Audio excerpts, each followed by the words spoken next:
Picture a really bustling festival morning. This is in 1930s rural India, and there's a 4-year-old orphaned boy.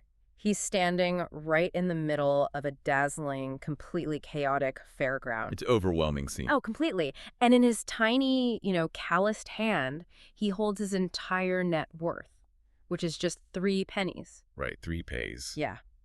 All around him, his friends are buying these brightly painted clay toys. They're riding towering wooden elephants and just eagerly stuffing themselves with decadent sweets. The sheer temptation of that environment is, well, it's unimaginable for a kid. Exactly. But this 4-year-old makes a choice with those 3 pennies that defies every single expectation of childhood. It really does. It's a decision that will absolutely break your heart, and then piece by piece, put it right back together again. It is the perfect story to unpack for an audience that appreciates both literary brilliance and deep psychological insight. Absolutely. But real quick, before we step onto those dusty fairgrounds, I want to humbly ask you to subscribe to the Simplified Summary YouTube channel. Yeah, please do. Hit that like button on this video, and be sure to leave a valuable comment below to share your thoughts with us. Your support means the world. It really helps us keep bringing you these incredible stories. It does. So welcome to the deep dive. Today, our mission is to exclusively unpack one of the most emotionally resonant and structurally perfect short stories in all of Indian literature. We are diving into Idgah. Yes, Idgah, written by the legendary author Premchand, taken from his famous Mansarovar collection. Such a masterpiece. It is. So let's set the scene for you. It's the morning of Eid. The village has just finished 30 grueling days of fasting for Ramadan. The air is electric. Premchand describes the trees looking greener, the sky has this festive reddish glow, and the village is locked in a state of joyful, frantic preparation. Everyone is rushing around. Yeah, looking for needles and thread to mend their best clothes, or seeking oil to soften their stiff leather shoes. They're all preparing for the long journey to the Idgah. Right, the communal prayer ground on the outskirts of the city. What's fascinating here is how Premchand masterfully constructs the socioeconomic reality of the village within those first few paragraphs. Oh, yeah. He uses this vibrant, wealthy, chaotic atmosphere of the festival to establish a stark, almost painful contrast. It really hits you hard.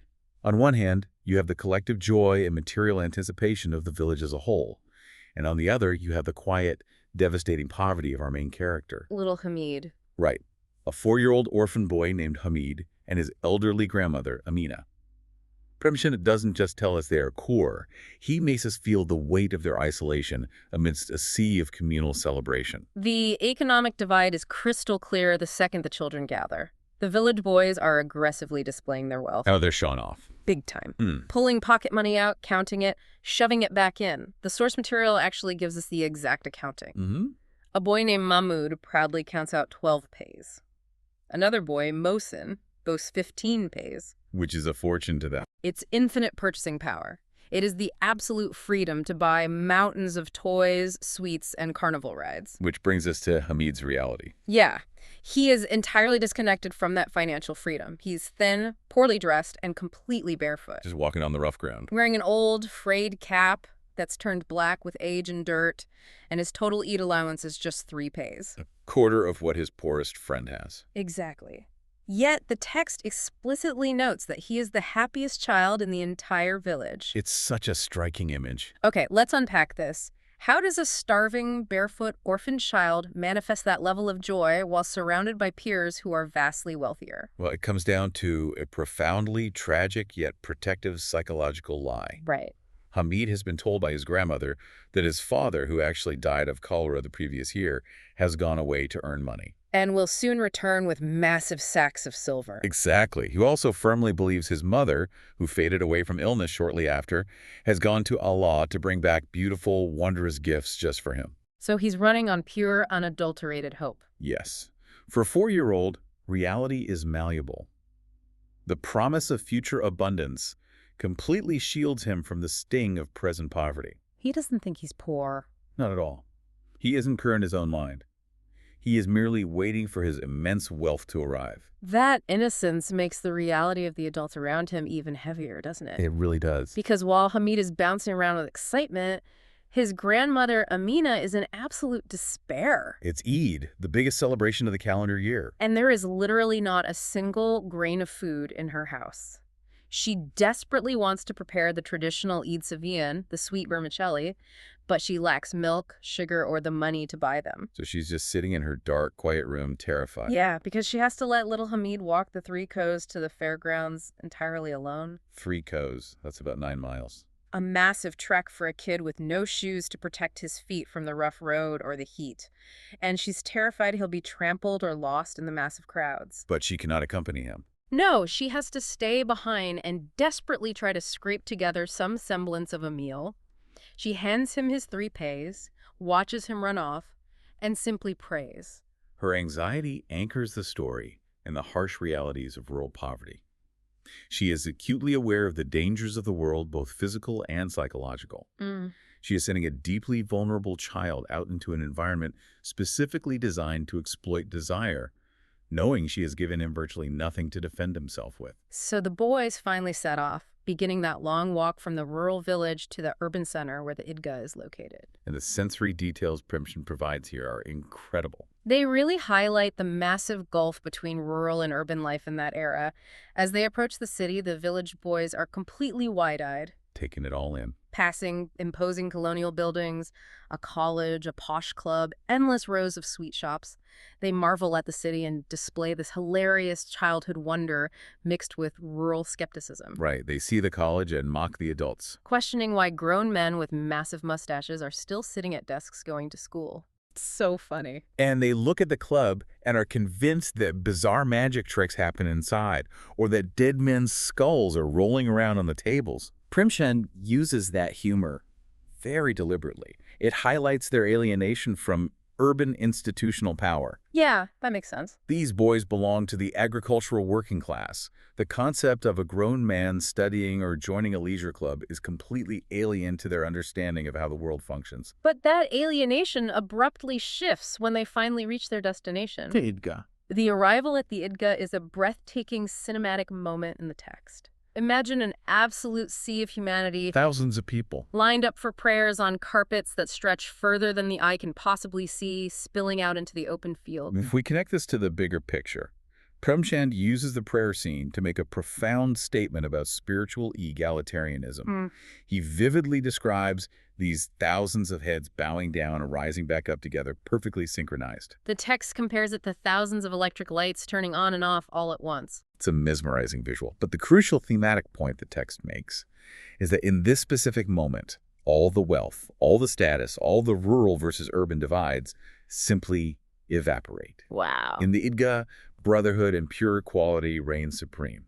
Men are just men, standing shoulder to shoulder, stripped of their societal hierarchies before the divine. It's a beautiful, fleeting utopia. Because the absolute second the prayers conclude, that spiritual equality vanishes and the chaotic, deeply unequal capitalistic reality of the fairgrounds takes over. Back to the real world. Instantly. The boys immediately rush into the thick of the carnival. The first temptation they encounter is the rides. Massive merry-go-rounds. Featuring wooden elephants, horses, and camels. Hamid's friends eagerly hand over 1 paisa to secure 25 dizzying rounds of fun. And Hamid. He just watches them from a distance. With his total capital sitting at exactly 3 pays, he engages in a rigorous internal cost-benefit analysis. Right. He reasons that he cannot waste a full third of his treasure on a brief, meaningless, dizzy spell. It is entirely unnatural for a 4-year-old to exercise that level of financial discipline. It really is. We are watching poverty force a child to intellectualize his deprivation. His friends are allowed to be impulsive, carefree children. Hamid is forced to be an accountant, managing a microeconomy of 3 coins. And the economic gauntlet only gets harder to navigate. Next, the boys hit the toy stalls. The famous clay toys. Magnificent, brightly painted clay toys, and they cost 2 pays each. The source text gives us the specifics of the purchases, which are deeply symbolic. Very much so. Mahmoud buys a brave policeman in a khaki uniform with a red turban and a rifle. Mohsen buys a bishti, a water carrier, bent over under the weight of his water bag. And Noor. Noor purchases a very serious-looking lawyer wearing a black gown and holding a legal text. Notice the professions of those toys. A policeman, a lawyer, a public laborer. Yeah. These village boys are purchasing clay representations of the very state authorities and laborers that govern their real lives.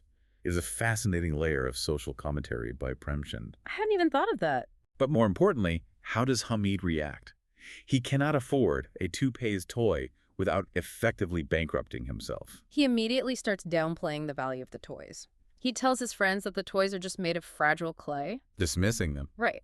He points out that if they drop from someone's hand, they will smash into 100 irrecoverable pieces, and if a single drop of water hits them, their bright paint will wash right off. He dismisses them entirely. We have to look at the psychology here. Is this just sour grapes? Maybe a little? Partially. Mm. But on a much deeper level, Hamid is actively building a mental armor. Oh, to protect himself. Exactly. He is constructing a logical defense mechanism to protect his own psyche from the crushing pain of missing out. That makes total sense. He has to relentlessly convince himself that he finds the toys inferior, because acknowledging his genuine desire for them, while knowing he cannot have them, would utterly break him. That armor is immediately tested again. The next stop is the sweet shops. There are towering mountains of revdis and gulab jamuns. The ultimate temptation. The wealthier boys buy bags of sweets and engage in a moment of thoughtless, casual cruelty. They pretend to offer Hamid a sweet, extending their hands toward him, but the exact moment he reaches out, they pop the sweets into their own mouths and laugh. It's brutal. But Hamid simply turns away. He doesn't beg, he doesn't cry. He displays a quiet, towering self-respect that seems impossible for a child of his age. That refusal to beg is a defining character moment. Hamid refuses to let his extreme poverty strip him of his dignity. Yeah. He maintains his composure, refusing to perform for their amusement.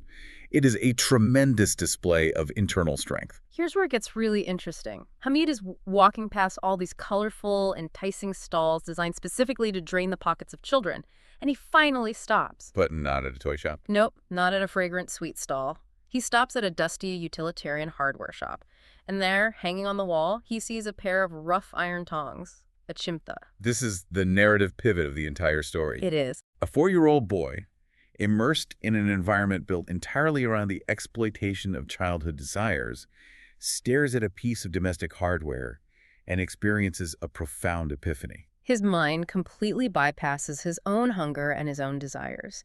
He looks at the tongs and immediately remembers his grandmother, Amina. Right. Every single day when she makes rotis over the fire, she has to flip the bread on the hot iron pan with her bare hands, and she burns her fingers. The painful daily reality. He thinks to himself, if I bring these tongs home to her, she will never burn her fingers again. She will be so happy, she will bless me, and her blessings will reach straight to the heavens. It is the ultimate triumph of radical empathy over consumerism. Radical empathy, I love that. In a place meticulously designed to make an individual focus solely on their own immediate sensory gratification, Hamid's mind travels miles away. Yeah. He centers his entire reality on alleviating the silent daily suffering of the one person who loves him. But the economic reality remains. He still has to purchase the item. Right. Hamid gathers his courage and asks the gruff shopkeeper for the price of the tongs. The shopkeeper looks down at the little boy and plainly says, 6 pays. Ouch. Hamid's heart completely sinks. The price is exactly double his entire net worth. But he doesn't walk away in defeat. He negotiates. He looks the man in the eye and boldly offers everything he has. Will you take 3 pays? He turns his back and starts to walk away, fully expecting to be yelled at for making such an insulting offer. But the shopkeeper surprises him. To his absolute astonishment, the shopkeeper calls him back and places the heavy iron tongs into his hands. He has secured the item, but now he faces a massive social hurdle. Oh, the other boys. Hamid has to walk back out into the vibrant, toy-filled festival holding a dreary, heavy kitchen utensil and confront peers who have already shown a willingness to mock him. He knows that the roasting is imminent, so he mentally prepares for a massive social showdown. Here it comes. He proudly slings the heavy iron tongs over his shoulder, carrying them exactly like a soldier carries a rifle. He struts directly up to his friends, and right on cue, the mocking begins. They laugh right in his face. Are you crazy? What are you going to do with a piece of hardware? Is that supposed to be a toy?